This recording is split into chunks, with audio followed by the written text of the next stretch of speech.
Shalom dan selamat pagi Bapak Ibu, saudara-saudara yang sama-sama dikasihi Tuhan. Kembali lagi dari Bukit Sion, saya menyapa Bapak Ibu. Dan pada kesempatan ini kita akan bersama-sama belajar akan kebenaran firman Tuhan. Tapi sebelumnya itu mari kita berdoa. Dimuliakanlah namamu, Engkau Allah pemilik kehidupan kami, Allah yang tak pernah meninggalkan kami dalam keberadaan kami. Bukti nyata, ya Tuhan, Engkau bersama-sama dengan kami di pagi yang indah ini. Dan kami akan membaca, merenungkan firman kebenaran-Mu.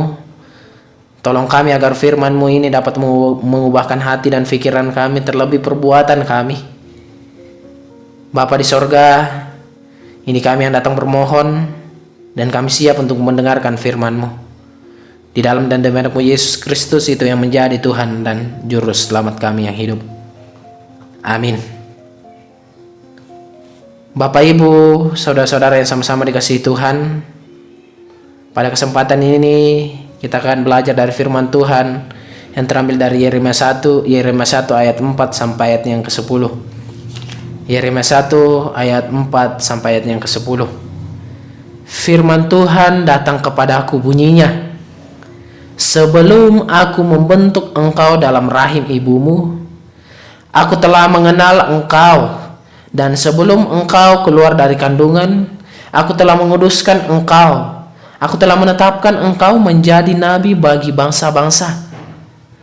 Maka aku menjawab, Tuhan Allah, sesungguhnya aku tidak pandai berbicara, sebab aku ini masih muda. Tetapi Tuhan berfirman kepadaku, janganlah katakan aku ini masih muda, tetapi kepada siapapun engkau kuutus, haruslah engkau pergi, dan apapun yang kuperintahkan kepadamu haruslah kau sampaikan. Janganlah takut kepada mereka, sebab aku menyertai engkau untuk melepaskan engkau. Demikianlah firman Tuhan. Lalu Tuhan mengulurkan tangannya dan menjamah mulutku. Tuhan berfirman kepadaku, sesungguhnya aku menaruh perkataan-perkataanku ke dalam mulutmu. Ketahuilah, pada hari ini aku mengangkat engkau atas bangsa-bangsa dan atas kerajaan-kerajaan, untuk mencabut dan merobohkan, untuk membinasakan dan meruntuhkan, untuk membangun dan untuk menanam. Bapak Ibu, saudara-saudara yang sama-sama dikasihi Tuhan, tema kita pada hari ini rancangan Tuhan. Rancangan Tuhan. Kita melihat dalam perikop kita itu mengisahkan seorang Nabi Yeremia. Adalah salah satu nabi besar yang ada dalam perjanjian lama. Dalam kisah ini, Bapak Ibu, di sini mengisahkan tentang kisah pemanggilan Yeremia. Sebagaimana pembacaan kita sangat menarik. Kita melihat Tuhan memanggil Yeremia yang ternyata Tuhan sudah mengenal, menguduskan dan menetapkan Yeremia untuk menjadi nabi sejak Yeremia ada dalam kandungan. Kata mengenal mengandung makna memilih dan mengasihi. Jadi Bapak Ibu, Tuhan sudah memilih dan mengasihi Yeremia sejak dia dibentuk dari dalam kandungan. Sedangkan kata menguduskan berarti bahwa pemilihan Yeremia terjadi karena rancangan Allah. Terpanggilnya Yeremia menjadi nabi merupakan inisiatif Allah. Dasar pemilihan Yeremia terletak pada diri Allah sendiri. Kemudian bagaimana respon Yeremia terhadap rancangan Tuhan? Yeremia jujur menyampaikan bahwa ia masih muda dan tidak pandai bicara. Tapi Tuhan memang memanggil orang yang sempurna dan merasa dirinya hebat. Tuhan tidak memanggil orang yang sempurna dan merasa dirinya hebat. Tetapi panggilan Tuhan juga bukan soal usia. Juga Tuhan memanggil orang yang menyadari kekurangannya, namun bersedia dibentuk dan diperlengkapi oleh Tuhan. Kemudian dalam bacaan kita Allah meneguhkan Yeremia. Dikatakan bahwa janganlah takut.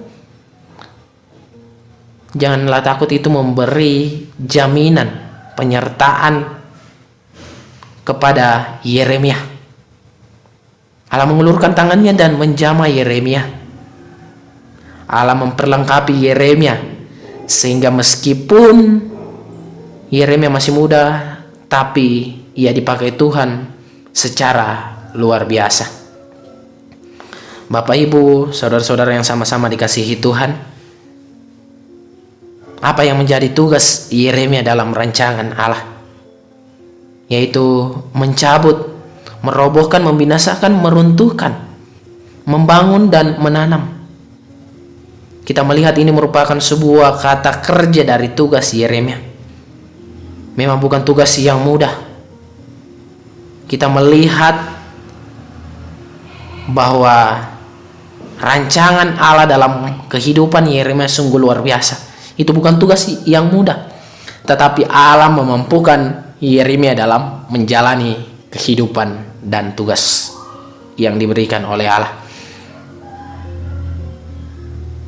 Apa yang dapat kita petik dari kisah ini? Hari ini kita bersyukur atas pertolongan Tuhan sehingga kita dapat bangun dengan tubuh yang sehat, dengan tubuh yang segar. Itu semua berkat dan pertolongan Allah. Tetapi apakah kita ingat bahwa dalam kehidupan kita Allah memiliki rancangan yang indah? Hidup kita sekarang adalah bagian dari rencana Allah. Ia mengenal setiap pribadi dari kita. Ia mengenal kita. Ia mengenal lebih dalam bahkan sebelum kita lahir. Ia telah mengenal kita dan Ia telah menetapkan kita dalam rancangannya sendiri.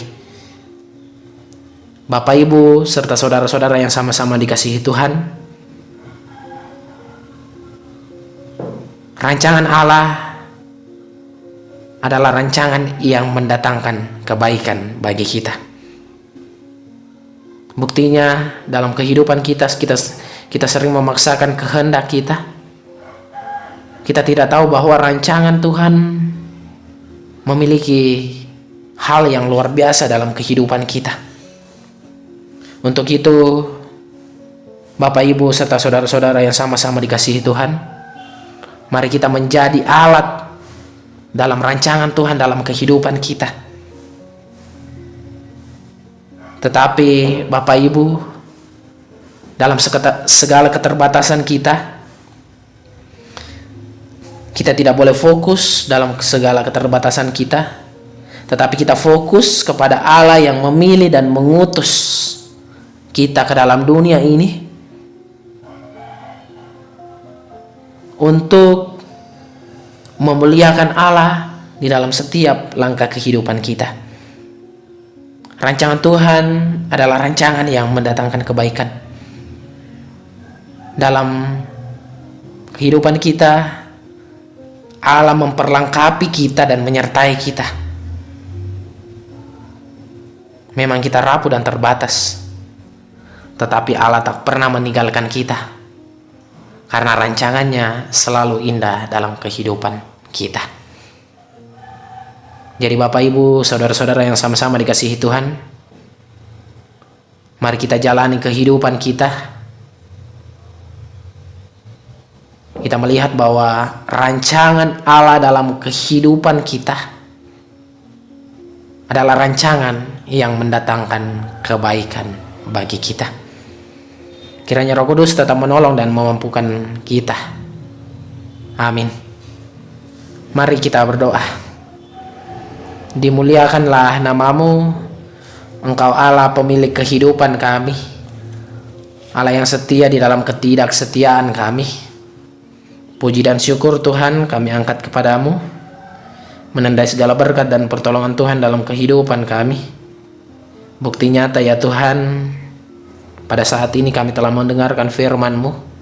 Kuatkan kami agar kami dimampukan untuk memperlakukan firman dan mengubahkan hidup kami Firman ini dapat kami pegang selalu dalam kehidupan kami. Bapa di sorga, Bapa pemilik kehidupan kami, pada saat ini kami membawa keberadaan jemaat Tuhan yang mengalami sakit penyakit. Tuhan datang sebagai dokter yang tidak kelihatan, yang terus menjamah sakit penyakitnya, sehingga melalui para medis, perawat, keluarga, bahkan obat-obatan yang ia konsumsi, itu semua dapat membuahkan kesembuhan yang asalnya daripadamu. Bapa di sorga, kami juga berdoa untuk jemaat Tuhan yang dalam kedukaan. Tuhan terus menilik, menolong, menghibur ia ya Tuhan, sehingga ia dapat melalui proses kedukaan itu, dan kedukaan itu menjadi sebuah sukacita dalam kehidupannya. Bapa di sorga, Bapa pemilik kehidupan kami, sebentar lagi kami akan melakukan pemilihan umum. Tuhan berkati sertai hingga pemilihan umum ini dapat berjalan sesuai dengan kehendak-Mu. Berkati segala usaha-usaha KPU, usaha-usaha tim, usaha-usaha pemerintah lainnya yang turut mengambil andil bagian dalam pemilihan ini, sehingga kelak ya Tuhan yang terpilih dapat menjadi wakil Allah di tengah-tengah kehidupan kami semua. Bapa di sorga, kami juga berdoa untuk kami semua, baik selaku orang tua, bapak ibu, selaku kakek nenek, selaku kakak, selaku adik, selaku tante om. Tuhan berikan kami kekuatan dalam menjalani hari-hari hidup yang Tuhan anugerahkan kepada kami, agar ya Tuhan, apapun yang kami lakukan, tugas yang tanggung jawab yang Tuhan berikan, itu semata-mata demi hormat dan kemuliaan nama Tuhan saja. Bapa di sorga, kami serahkan kehidupan kami, pekerjaan kami, tugas dan tanggung jawab lainnya ke dalam tangan pengasihan-Mu. Bapa di sorga, ketika kami ingin melanjutkan aktivitas kami, mohon bimbingan Tuhan, penyertaan Tuhan dalam kehidupan kami, agar dalam kehidupan kami senantiasa mengandalkan Engkau di dalam setiap langkah kehidupan kami. Bapa di sorga, ini kami yang bermohon, di dalam Yesus Kristus kami siap melalui hari-hari yang Tuhan anugerahkan kepada kami. Amin. Demikianlah renungan harian Toraya pada hari ini. Dari Bukit Sion, saya menyapa Bapak Ibu Saudara-saudara yang sama-sama dikasihi Tuhan. Shalom dan selamat pagi, selamat beraktivitas, dan salam sehat.